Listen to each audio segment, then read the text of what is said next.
स्वाद मराठी किचनमध्ये आपल्या सगळ्यांचं मनापासून स्वागत आहे। तर आज आपण बघणार आहे उन्हाळी वाळवणाचा प्रकार, ते म्हणजे उडदाचे पापड आपण घरच्या घरी कसे बनवू शकतो हे आपण बघणार आहे। तर हे पापड करताना आपण बाहेरचा कोणताच मसाला वापरणार नाही। रेडीमेड मसाला देखील उडीद पापड बनवण्यासाठीचा मिळतो, पण आपण घरच्या घरीच हा मसाला अगदी 5 ते 10 मिनिटांमध्ये तयार करून आणि तो मसाला वापरून हे उडदाचे पापड बनवणार आहोत। अगदी पारंपरिक रेसिपी आहे आणि पारंपरिक पद्धतीने हे पापड कसे बनवायचे ते मी या व्हिडिओमध्ये सांगणार आहे। अगदी कुरकुरीत आणि मस्त हे पापड होतात, अगदी अजिबात लालसर होत नाहीत। तर लगेचच बघूया हे पापड कसे बनवायचे। त्यासाठी इथे बघा 1 किलो उडदाची डाळ आपल्याला घ्यायची आहे। एखाद्या कोरड्या नॅपकिनने ही डाळ पुसून घ्या, म्हणजे काही पावडर वगैरे जी लावलेली असते या डाळीला ती निघून जाते आणि गिरणीतून ही आपल्याला बारीक अशी दळून आणायची आहे। आता बघा मी काळी मिरी घेतलेली आहे 15 ग्रॅम, म्हणजेच 2 ते 3 चमचे आपल्याला इथे काळी मिरी वापरायची आहे आणि खलबत्त्यामध्ये ही मिरी कुटून घ्यायची आहे। मिक्सरला शक्यतो ही मिरी लावू नका, जर मिक्सरला लावली तर काय होतं, अगदी बारीक पावडर या मिरीची तयार होते आणि पापड काळपट दिसतात। म्हणून असे खलबत्त्यामध्ये जाडे भरडे कुटून घ्यायची ही मिरी, म्हणजे अगदी मध्ये मध्ये असे मिरीचे जे तुकडे आहेत ते दिसतात आणि पापड अगदी काळपट होत नाहीत। तर मिरी कुटून झाल्यानंतर अशी ही पाकडून घ्यायची आणि बारीक बारीक जी पावडर असते ती बाजूला करायची आणि मोठे मोठे जे दाणे असतात ते बाजूला करायचे। बारीक पावडर तुम्ही सलाडमध्ये वापरू शकता किंवा मग मंचुरियनमध्ये तुम्ही वापरू शकता। तर आता बघा दळून आणलेलं हे उडदाचं पीठ आपण घेऊया आणि हे चाळून घेऊया। 1 किलो प्रमाणाचे मी हे उडदाचे पापड सांगत आहे, त्यामुळे आधी हे जे पीठ आहे सगळं ते मी दळून घेणार आहे।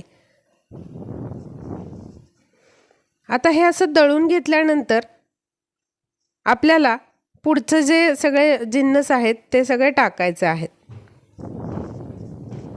तर आता या पिठामध्ये पापड खार 35 ग्रॅम टाकायचा आहे, म्हणजेच 3 ते 4 चमचे पापड खार टाकायचं आहे।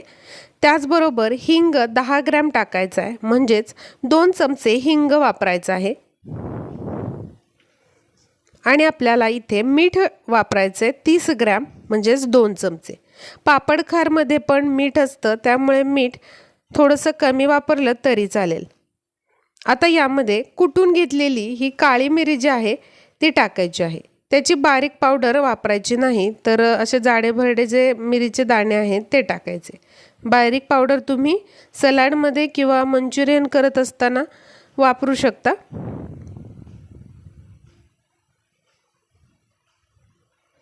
तर आता या पिठामध्ये आपण हे सगळे जे जिन्नस आहेत ते चांगले मिक्स करून घेऊया। असं तुम्ही पीठ बनवून ठेवायचं आहे। आता 1 किलो किंवा अर्धा किलो तुम्हाला जेवढं पाहिजे तेवढं तुम्ही गिरणीमधून हे पीठ दळून आणायचं आणि असा मसाला टाकून हे पीठ तयार करून ठेवायचं। फक्त एवढं लक्षात ठेवायचं की याला ओला हात लावू द्यायचा नाही। आता बघा हे जे पीठ तयार करून घेतलंय चांगलं मिक्स करून घेतलंय मी। आता एका डब्यामध्ये मी हे पीठ जे आहे ते भरून ठेवते, कारण एकदम एवढे सगळे पापड मी करणार नाही। तर तुम्हाला जेवढे पापड करायचे आहेत, समजा आज तुम्हाला एवढे पापड करायचे, तर या डब्यातून तुम्ही काय करायचं, तर पाहिजेल तेवढं पीठ घ्यायचं, त्यामध्ये पाणी टाकायचं आणि हे पीठ मळून घ्यायचं।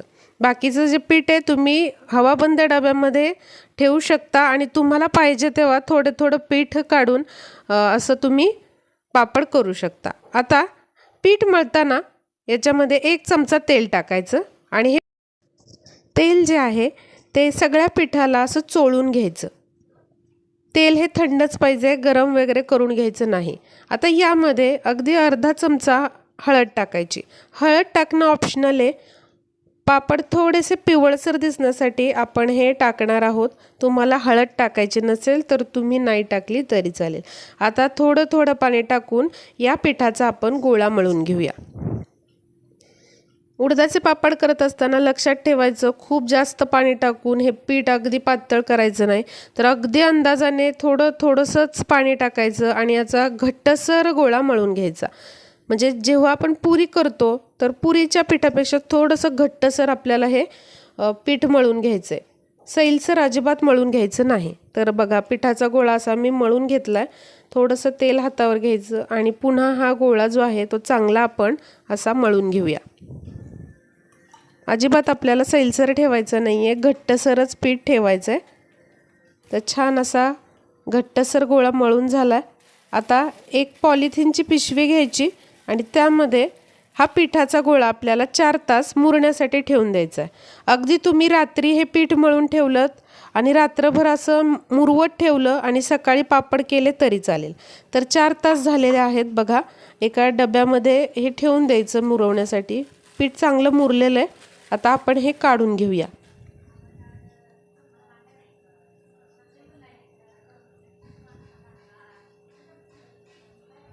आता पुढे आपल्याला हे जे पीठ आहे ते जरासं चेचून घ्यायचं आहे, कुटून घ्यायचं आहे. कुटून का घ्यायचं, तर जे पापड आहेत आपले ते अगदी पातळ लाटल्या जावेत म्हणून आपल्याला थोडंसं हे पीठ कुटून घ्यायचं.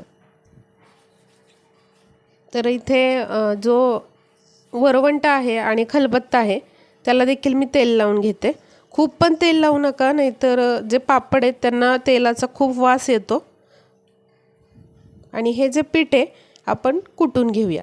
5 ते 10 मिनटं कुटून घ्यायचं आहे आपल्याला.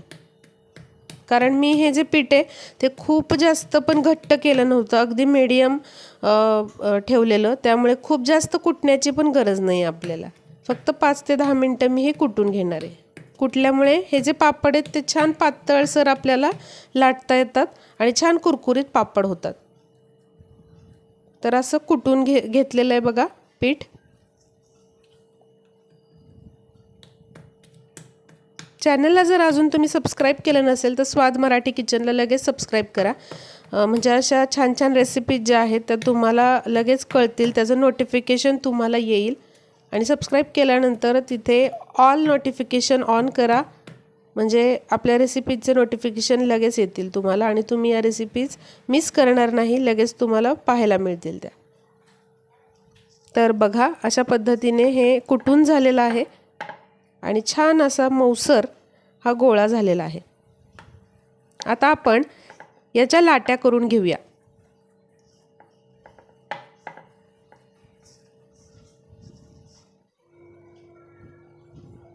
अगदी असं आपल्याला मऊसर करून घ्यायचं आहे.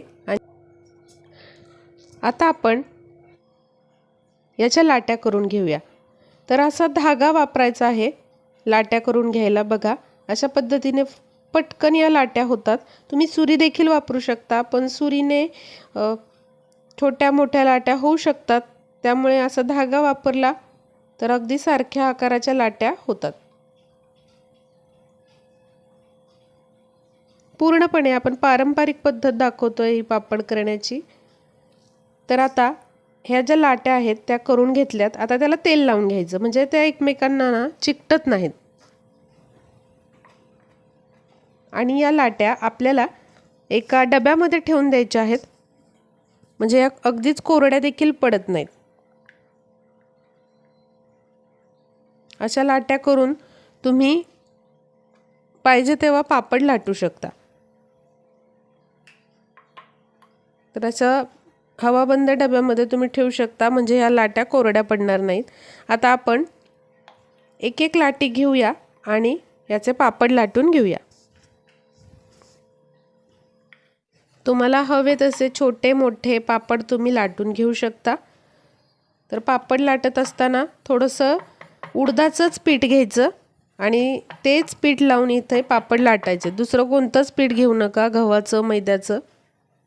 उडदाचे पापड करतोय त्यामुळे उडदाचंच पीठ वापरायचं आणि असा मस्त पातळ पापड लाटून घ्यायचा. अगदी ट्रान्सपरंट दिसतोय बघा, अगदी हात दिसतोय माझा. अशा पद्धतीने हे एका सुती कपड्यावरती आपल्याला वाळत ठेवायचे. उन्हामध्ये टाकायचे नाहीत, घरातच तुम्ही वाळवून घ्यायचे फॅनखाली.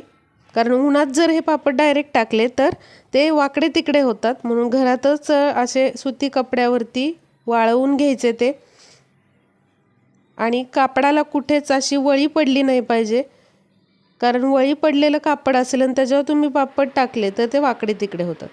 2 तास गेले की हे जे पापड आहेत ते वरून सुकले जातात. मग असे पलटी करायचे. सतत आपल्याला 1 तासाने 2 तासांनी हे पापड जे आहेत ते असे पलटी करायचे, उलटपुलट करायचे. आणि आपल्याला एक 2 ते 2.5 तासांनंतर हे जे पापड आहेत ते असे एकमेकावरती असे रचून ठेवायचे. याने काय होतं, पापड वाकडे होत नाहीत. जर असं केलं नाही आपण तर पापड असे खूप वाकडे होतात. त्याच्यामुळे असं एकमेकावर एक वेट द्यायचं त्या पापडाचं एकमेकांना, म्हणजे हे पापड जे आहेत ते वाकडे होत